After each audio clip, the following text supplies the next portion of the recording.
We spoke about flat irons and the three sizes that I did show you before, but this is a ceramic curling iron, and they come in different sizes also.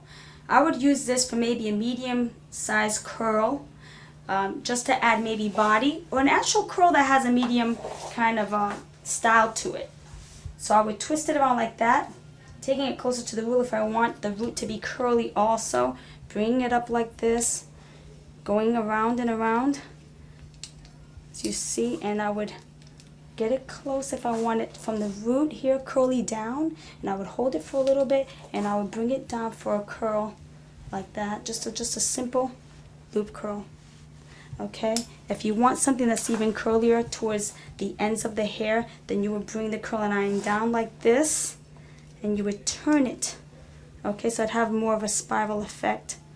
Okay, and you would bring it up like that and keep turning it and keep turning it and bringing it this way, so that way your curl is down and it's more of a spiral curl. Okay, and it should bring like a nice little round curl like that.